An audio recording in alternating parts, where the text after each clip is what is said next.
Do I got it? Get everything up? I think so. Oh, hold on. One moment. Just need to do something real quick. Bonk. Okay, hello. Welcome to the stream with a new stream start logo thing that I literally made in about 5 seconds. Because I'm pathetic. Hi, welcome to a semi-impromptu stream. Because the best laid plans of someone who makes plans sometimes can go wrong.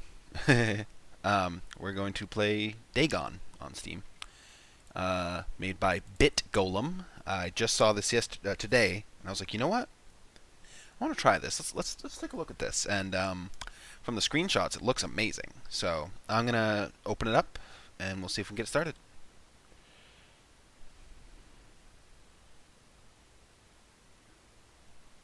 Maybe. Steam, ready to launch. Good, good. I clicked play. Let me play it. Come on. Come on. You can do it. Come on. Start it up. Let's go. Okay. Play. Oh, don't tell me this is going to give me errors.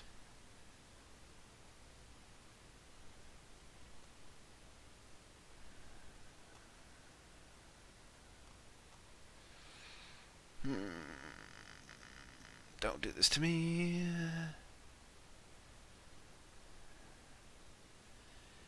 You said you were playable, Dagon. Why are you not letting me play you, Dagon? Ah.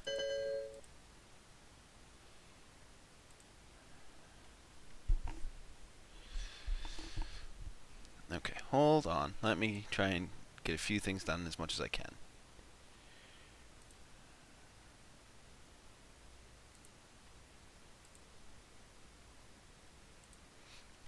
Oh, good. I closed down Steam. How good for me.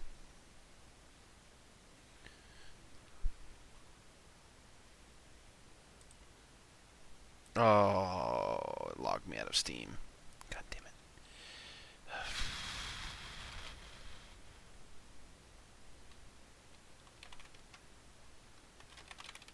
Oh, wait, hold on.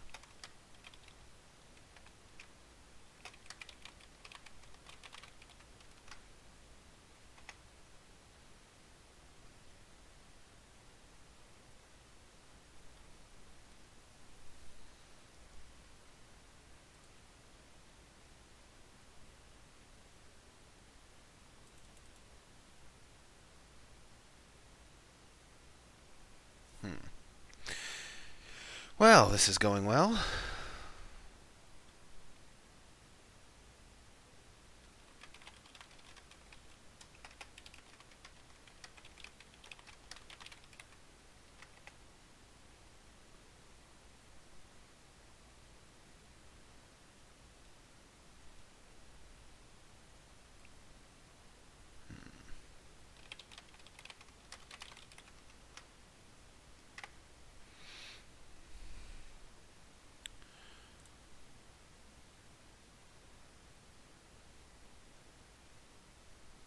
Alright, I'll be right back.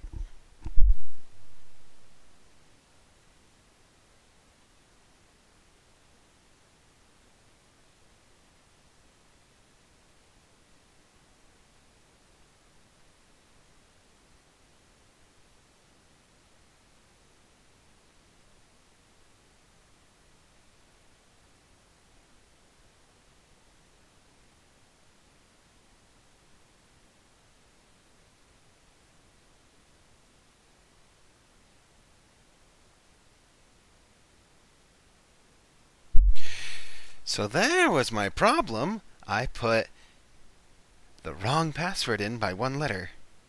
Don't you love when you're that stupid? Alright, let's see here. Oops. Close down my Twitch chat. How dare I do that to myself? Okay, let's try again, shall we?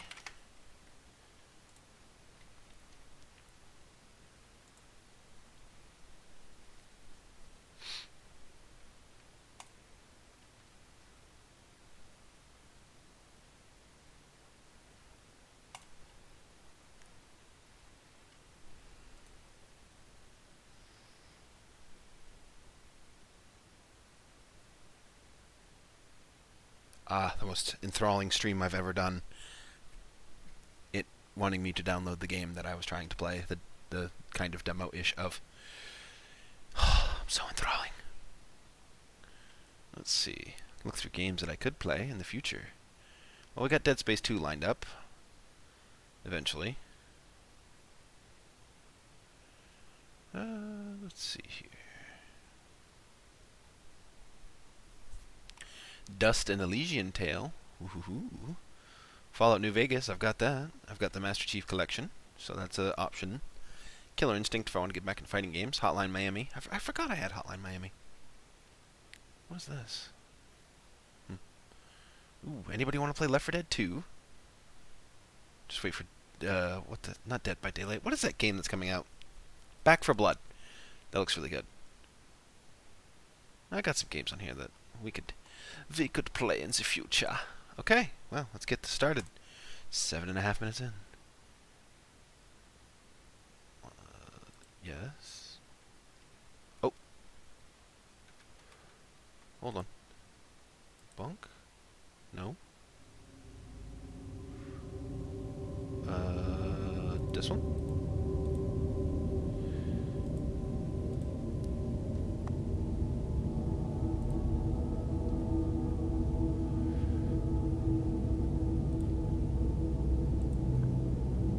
Hey, there we go. Look at that. Options. Access controller vibrations. No. Language English. I'll sync motion blur. Save and exit. Oh, nope, I already did that. Trivia. Back. Start. Dagon is a faithful, interactive adaptation of H.P. Lovecraft's work, focused on story and atmosphere. You will not find difficult choices, action sequences, or inventory management here, and movement is limited to progressing through locations along with the plot.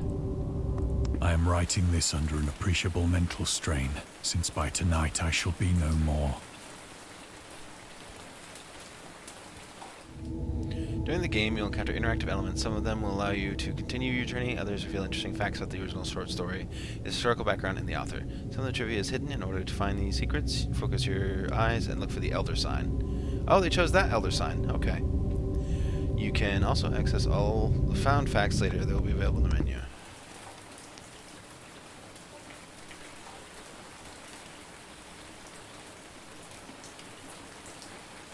Oh, I can't exactly look that much more. Is it possible to increase the sensitivity, please and thank you?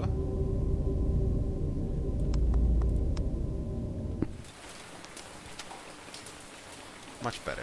Penniless, and at the end of my supply of the drug which alone makes life endurable, I can bear the torture no longer, and shall cast myself from this garret window into the squalid street below.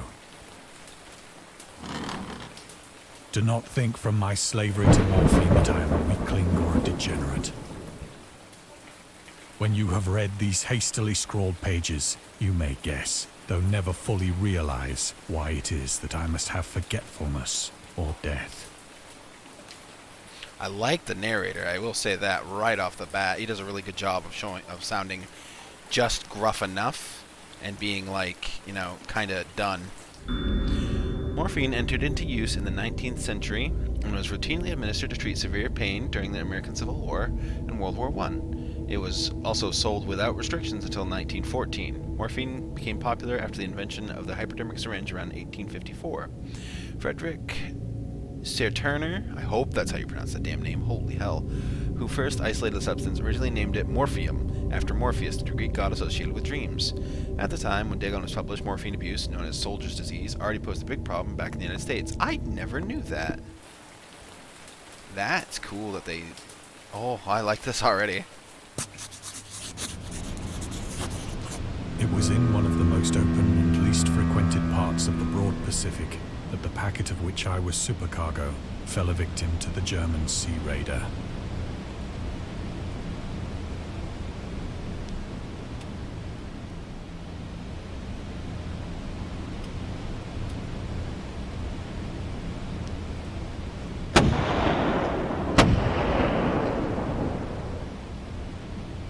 Great War was then at its very beginning, and the ocean forces of the Hun had not completely sunk to their later degradation.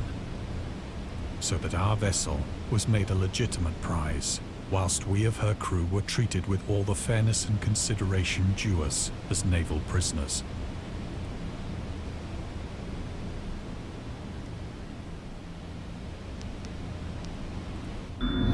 The Huns were Central Asian nomads who established a dominion in Europe and invaded the Roman Empire in the 5th century AD. They were known as brutal, deadly warriors and the masters of quick raids, who also developed powerful composite bows, lassos, and early siege weapons. During World War I, the British used the word Hun as a synonym for Germans, in order to emphasize their brutality. However, the term originated when the German Emperor Wilhelm II gave a speech to his troops on the 27th of July 1900, before they embarked to China. Should you encounter the enemy, he will be defeated. No quarter will be given. Prisoners will not be taken. Whoever falls into our hands is forfeited.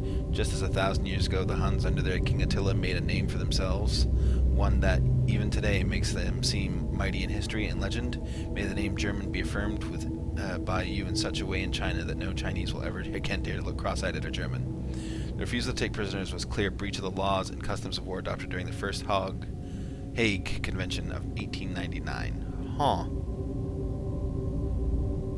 That's interesting. I don't think that was the best term to use Lovecraft, but as we know, Lovecraft was not that good with those things. So liberal, indeed, was the discipline of our captors, that 5 days after we were taken, I managed to escape alone, in a small boat, with water and provisions for a good length of time.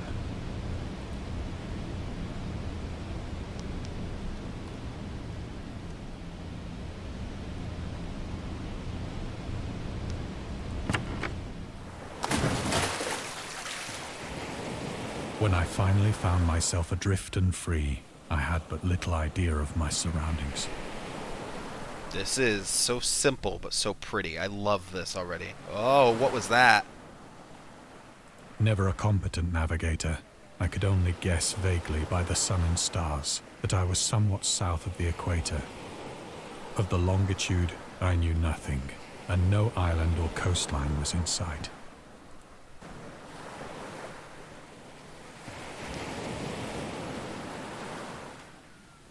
Anything in my boat? Anything in the water? Anything in the sky? Nope. We'll look at the moon. The weather kept fair, it's bright. and for uncounted days I drifted aimlessly beneath the scorching sun, waiting either for some passing ship or to be cast on the shores of some habitable land.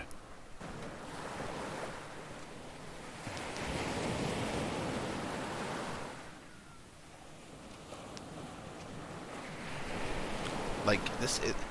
How many people made this? I'm really curious. This is really good. But neither ship nor land appeared, and I began to despair in my solitude upon the heaving vastness of unbroken blue.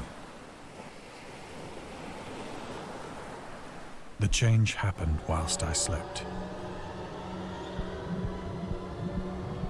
Its details I shall never know, for my slumber, though troubled and dream-infested, was continuous. Oh. What the fuck? What the... When at last I awoke, it was to discover myself half sucked into a slimy expanse of hellish black mire, which extended about me in monotonous undulations as far as I could see, and in which my boat lay grounded some distance away. Though one might well imagine that my first sensation would be of wonder at so prodigious and unexpected a transformation of scenery, I was in reality more horrified than astonished. I mean, yeah, this would... He didn't describe it as this, I feel like. For there was in the air, and in the rotting soil, a sinister quality which chilled me to the very core. Nah, the tentacles are okay, though. The region was putrid with the carcasses of decaying fish, and of other, less describable things which I saw protruding from the nasty mud of the unending plain. Perhaps I should not hope to convey in mere words the unutterable hideousness that can dwell in absolute silence and barren immensity. There was nothing within hearing and nothing in sight save a vast reach of black slime. Yet the very completeness of the stillness and the homogeneity of the landscape oppressed me with a nauseating fear. The sun was blazing down from a sky which seemed to me almost black in its cloudless cruelty, as though reflecting the inky marsh beneath my feet. Oh my god. Oh. Every time you look somewhere, it's like a new noise. Oh. The Origins of Dagon. Dagon seems to be inspired by Fishhead, a short novel by Irvin S. Cobb about unnatural affinities between a hybrid idiot and the strange fish of an isolated lake. Supernatural horror in literature, H.P. Lovecraft. And Lovecraft's dream about a strange island emerging from the ocean and him crawling in the ooze that covered its surface. I dreamed that whole hideous crawl, and can yet feel the ooze sucking me down. In Defense of Dagon, H.P. Lovecraft. Lovecraft's interest in the topic stemmed from his aversion to fish and sea smells. In his own words, I have hated fish and feared the sea and everything connected with it since I was 2 years old, but I cannot recall what earlier experience gave me such a profound and lasting aversion to the sea and the seafood. The Dweller in Darkness, Lovecraft, 1927, Donald Wandry. Yeah, I mean, I don't really like the ocean that much, but I also am utterly fascinated by it too, so that little crab thing is just not cool. Oh! As I crawled into the stranded boat, I realized that only one theory could explain my position. Through some unprecedented volcanic upheaval, a portion of the ocean floor must have been thrown to the surface, exposing regions for which innumerable millions of years had lain hidden under unfathomable watery depths. So great was the extent of the new land which had risen beneath me that I could not detect the faintest noise of the surging ocean, straining my ears as I might. Nor were there any seafowl to prey upon the dead things. I just noticed that thing is moving.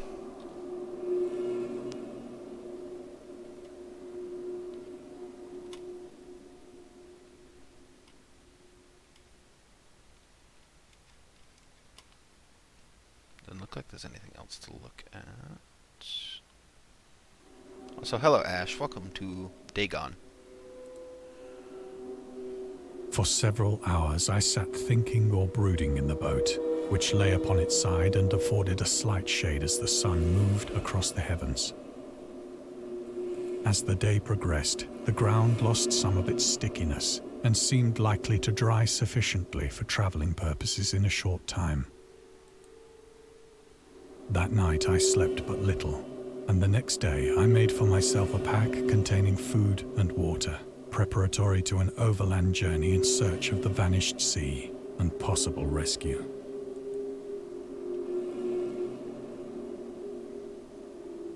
Hello.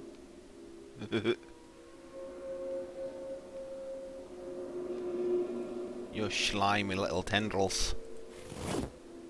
On the third morning, I found the soil dry enough to walk upon with ease. The odor of the fish was maddening, but I was too much concerned with graver things to mind so slight an evil, and set out boldly for an unknown goal. Oh, I don't have the option to move myself. Ah, it's all point and click. I like that though. It means you can't like miss anything in the story.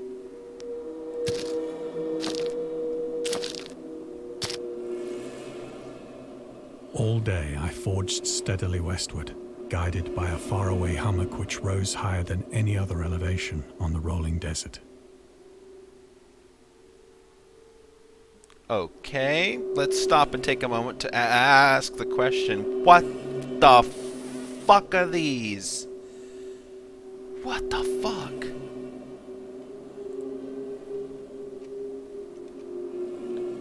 Nah, I can wait a little bit, thanks. I want to see what the fuck these things are.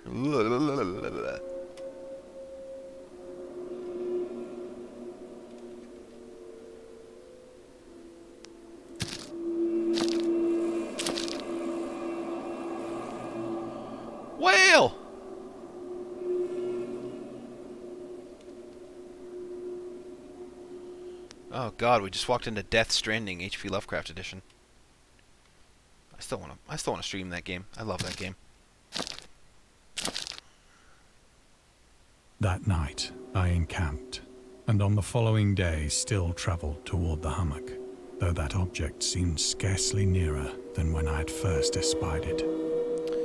So this isn't so much a game as it is an interactive visual short story. Yeah, basically, but I still think that to do, like, I'm already just blown away. Like, this is something I'm going to be recommending to people immediately. Like, just go look at this if you're not, if you know, people that don't watch my streams and like, hey, you got any Lovecraft things you want me to look at? Like, go on Steam and play Dagon. Like, it's just, the story, but done. I'm blown away by this.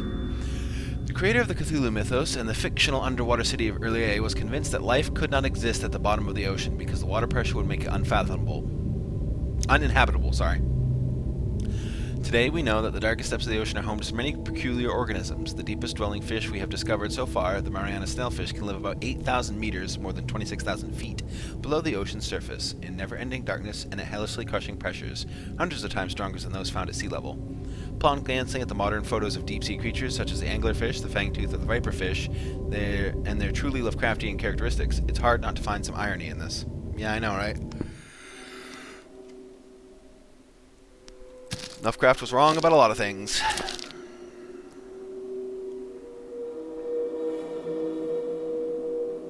By the fourth evening, I attained the base of the mound, which turned out to be much higher than it had appeared from a distance. This just looks incredible. I can't... Whoa.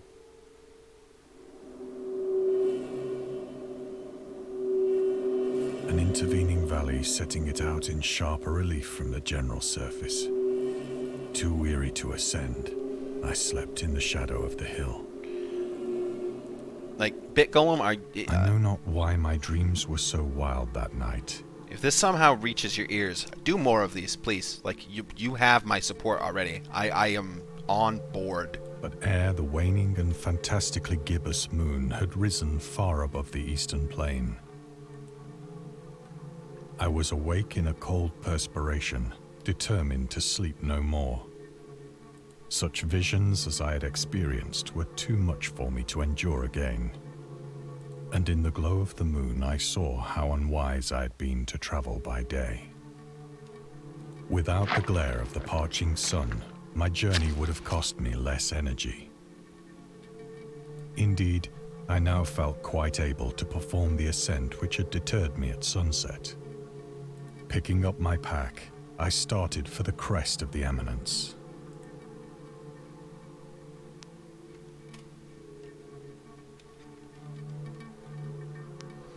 Listen to the music, those really discordant snapping of strings. It's just incredible. I have said that the unbroken monotony of the rolling plain was a source of vague horror to me. But I think my horror was greater when I gained the summit of the mound and looked down the other side into an immeasurable pit or canyon, whose black recesses the moon had not yet soared high enough to illumine. I felt myself on the edge of the world, peering over the rim into a fathomless chaos of eternal night. Oh, look at that effect on that. Through my terror ran curious reminiscences of Paradise Lost and of Satan's hideous climb through the unfashioned realms of darkness. As the moon climbed higher in the sky, I began to see that the slopes of the valley were not quite so perpendicular as I had imagined.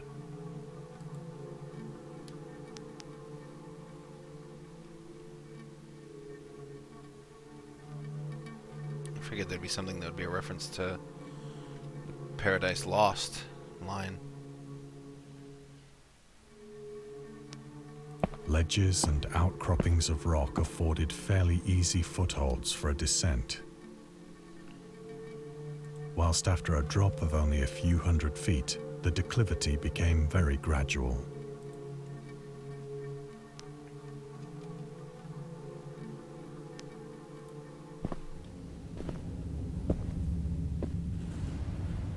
Urged on by an impulse which I cannot definitely analyze, I scrambled with difficulty down the rocks and stood on the gentler slope beneath, gazing into the Stygian deeps where no light had yet penetrated. All at once, my attention was captured by a vast and singular object on the opposite slope, which rose steeply about 100 yards ahead of me, an object that gleamed whitely in the newly bestowed rays of the ascending moon.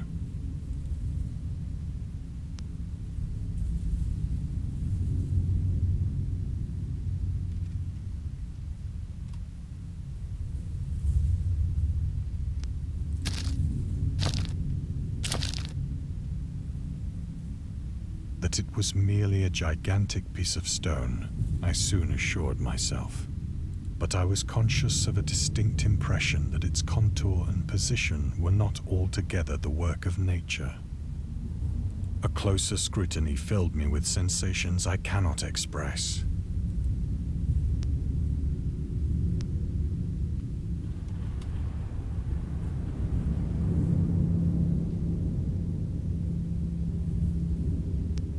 For despite its enormous magnitude and its position in an abyss which had yawned at the bottom of the sea since the world was young, I perceived beyond a doubt that the strange object was a well-shaped monolith, whose massive bulk had known the workmanship and perhaps the worship of living and thinking creatures.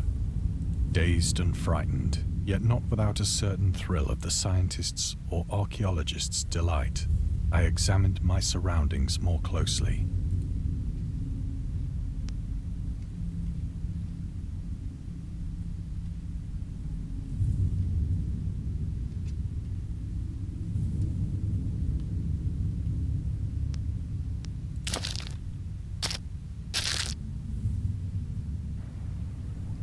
The moon, now near the zenith, shone weirdly and vividly above the towering steeps that hemmed in the chasm, and revealed the fact that a far-flung body of water flowed at the bottom, winding out of sight in both directions and almost lapping my feet as I stood on the slope.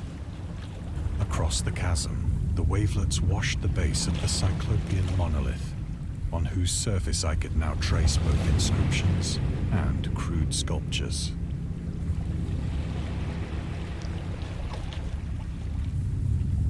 I don't like that I'm that damn close to the fucking water. Ugh. Do not like that at all. The writing was in a system of hieroglyphics unknown to me and unlike anything I'd ever seen in books. Sharks.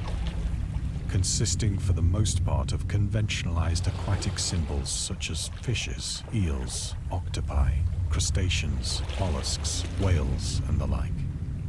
Several characters obviously represented marine things which are unknown to the modern world, but whose decomposing forms I had observed on the ocean-risen plain. It was the pictorial carving, however, that did most to hold me spellbound.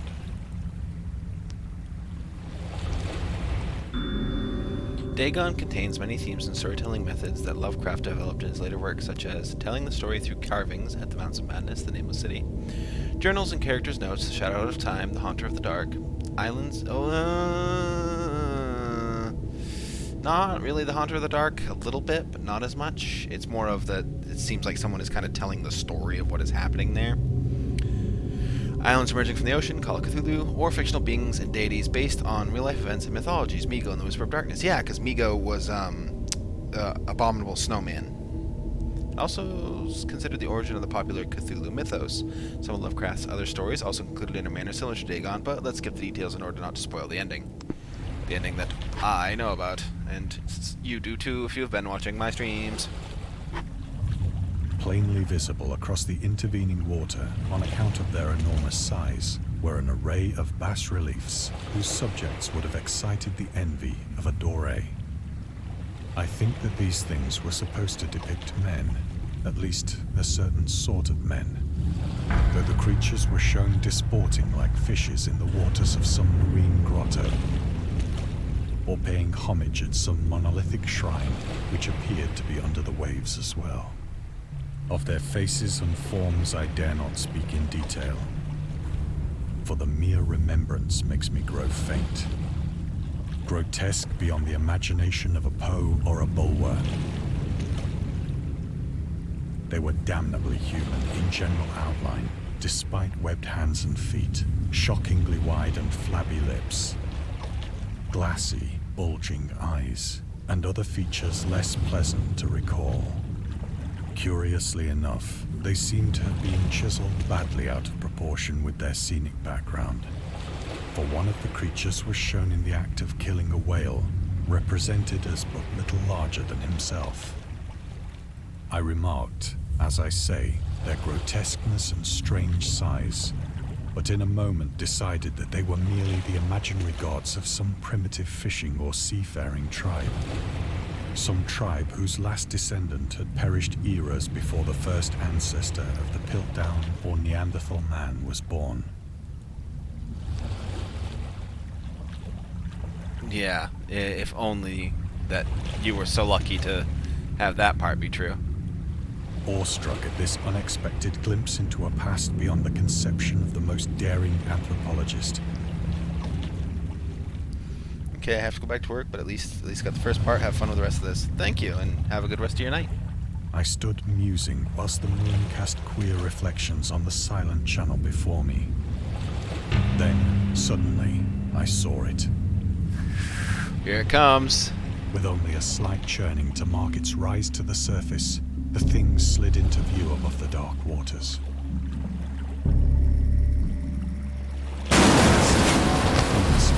Loathsome, it darted like a stupendous monster of nightmares to the monolith,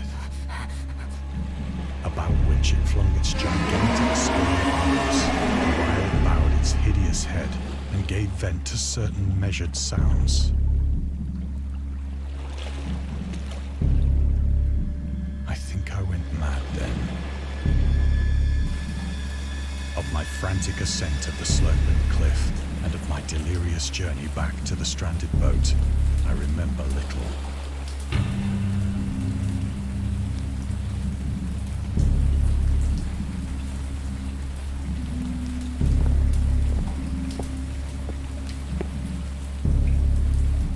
I believe I sang a great deal and laughed oddly when I was unable to sing.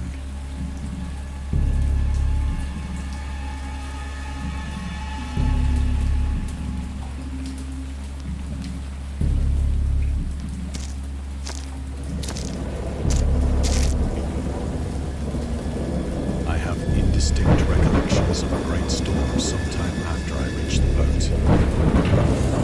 At any rate, I know that I heard pearls of thunder and other tones which nature utters only in her wildest moods.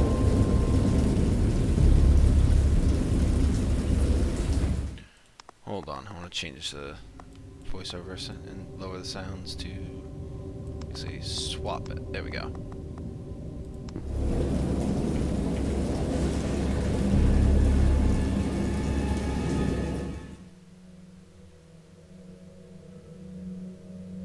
When I came out of the shadows, I was in a San Francisco hospital. Brought thither by the captain of the American ship which had picked up my boat in mid-ocean. In my delirium, I had said much, but found that my words had been given scant attention. Of any land upheaval in the Pacific, my rescuers knew nothing.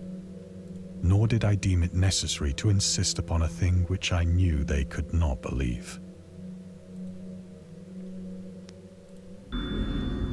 Lovecraft was a prominent figure in the world of amateur journalism. In 1915, he started publishing his own journal called The Conservative, which included political and social commentary, poetry, short stories, and literary criticism written by him and other authors.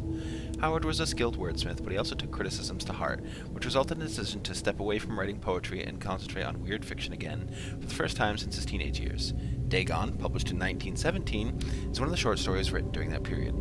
In this excerpt from The Conservative, the master of horror fiction explains his attitude towards warfare and the idea of world peace. Why any sane human being can believe in the possibility of universal peace is more than the conservative can fathom.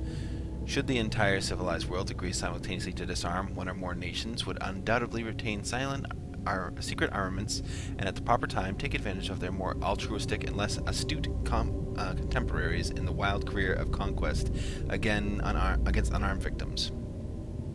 No country is, or ever can be, above warfare until the basic impulses of the human animal shall have miraculously changed. Yeah, that kind of still rings true today. Just a little bit there, Howard.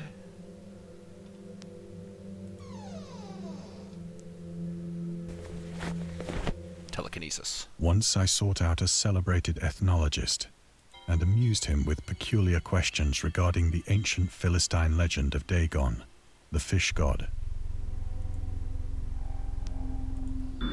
Dagon, was the main deity of the Philistines, worshipped throughout the Middle East as the ancient god of fertility and crops. In Hebrew, the word Dagon was a common noun for grain. The ruler of Akkad, Mesopotamia, chose him as the patron saint of their war conquests. He also appeared as the judge of the dead in an abyssal poem and underworld prison warder in one of the Babylonian texts. He is often mistakenly taken for a fish god due to the wrong interpretation of his name in Hebrew, as in Hebrew the word dag means fish. In H.P. Lovecraft's works, Dagon is an underwater deity ruling over the deep ones, a humanoid race with fish traits that reside in the oceans. He is worshipped by a secret cult called the Esoteric Order of Dagon.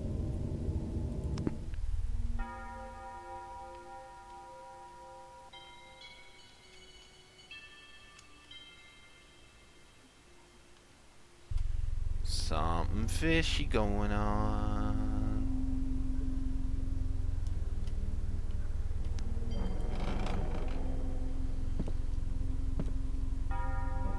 But soon perceiving that he was hopelessly conventional, I did not press my inquiries. You just look and it's just Necronomicon. August Derleth and the Cthulhu Mythos. Oh, Lord. August Derleth was an American writer and anthologist. Cannot talk. He also befriended Lovecraft and published many of his works through his company, Arkham House. Although he greatly contributed to the popularization of the author's works after his death, he is surrounded by numerous controversies.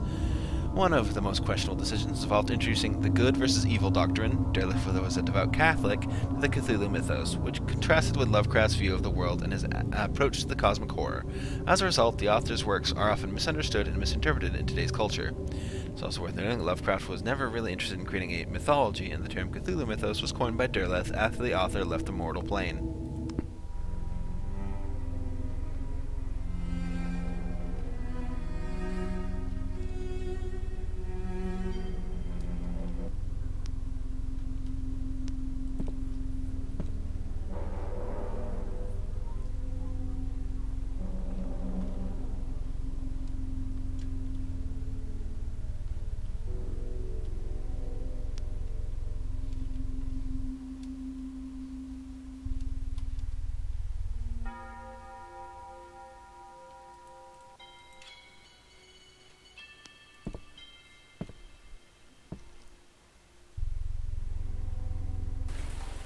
It is at night, especially when the moon is gibbous and waning, that I see the thing.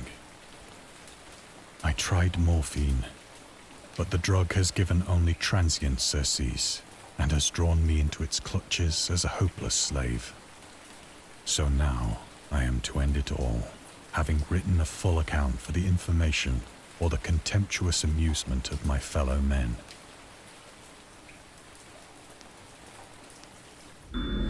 Lovecraft on tobacco and alcohol. Lovecraft hated tobacco, even though he used to smoke when he was 12 in order to look and feel like an adult. In his correspondence with friend Reinhard Kleiner, he claims that he quit as soon as he started wearing long pants. Huh? He also had a very strong opinion about alcohol, as evidenced by his letter to Zelia Brown, dated 13th of February 1928. As for the matter of drinking, I have never tasted intoxicating liquor and never intend to, having a strong aesthetic disgust at anything which blunts or coarsens the delicate natural equipoise of the evolved human intellect and imagination. Drinking excited my personal repugnance, hence I don't drink. Let the herd do what they will. I am rather in favor of prohibition, the prohibition of any one antisocial force as well as any other. Source: The Spirit of Revision, Lovecraft's Letters to Zelia Brown, Reed Bishop, H.P. Lovecraft, Sean Brannery, and Andrew Lehman. Hey, Andrew Lehman, S.T. Joshi.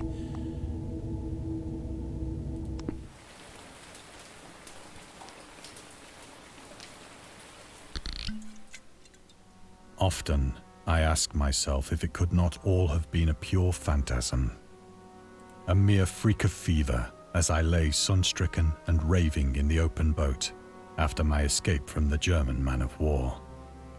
This I ask myself, but ever does there come before me a hideously vivid vision in reply. I cannot think of the deep sea without shuddering at the nameless things that may at this very moment be crawling and I don't like floundering in that. its slimy bed, worshipping their ancient stone idols and carving their own detestable likenesses on submarine obelisks of water-soaked granite. I dream of a day when they may rise above the billows to drag down into their reeking talons the remnants of puny, war-exhausted mankind.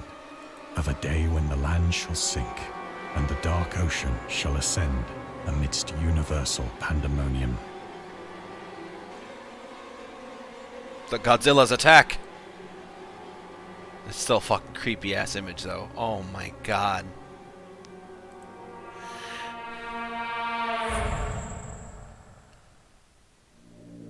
The end is near.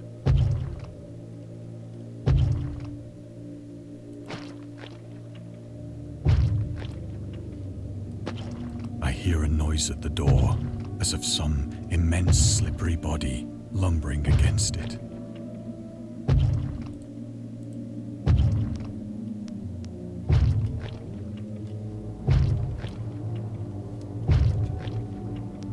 It shall not find me.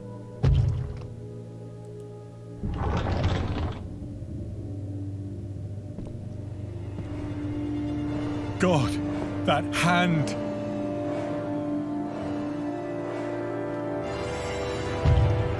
The window! The window!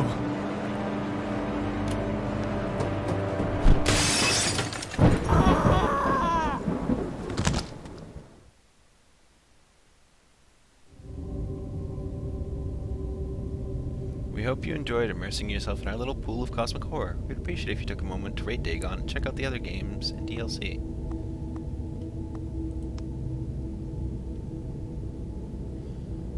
Oh yeah, I'm leaving a review for that. Oh my god. That was awesome. That was incredible.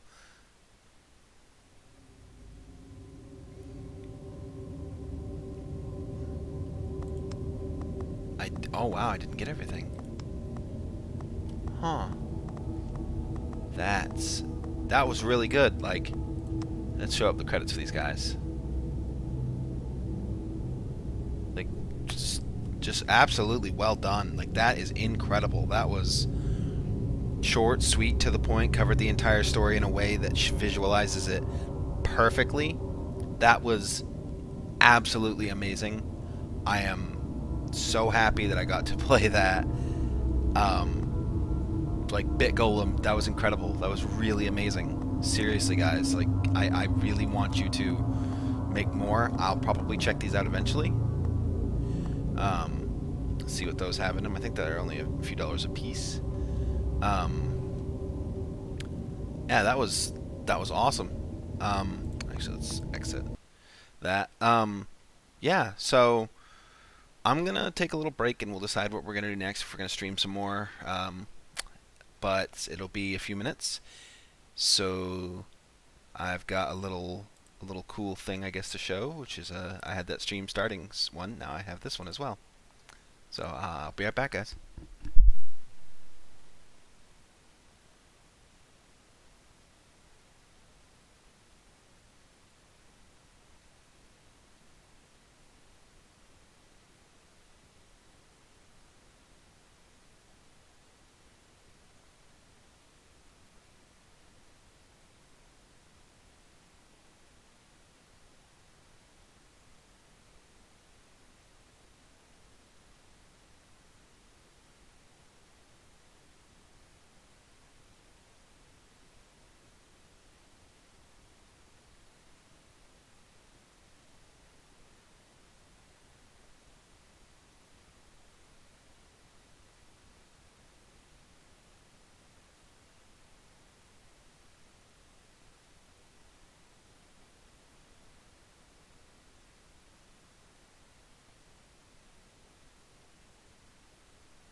So, as of right now, I don't really know what my plan is.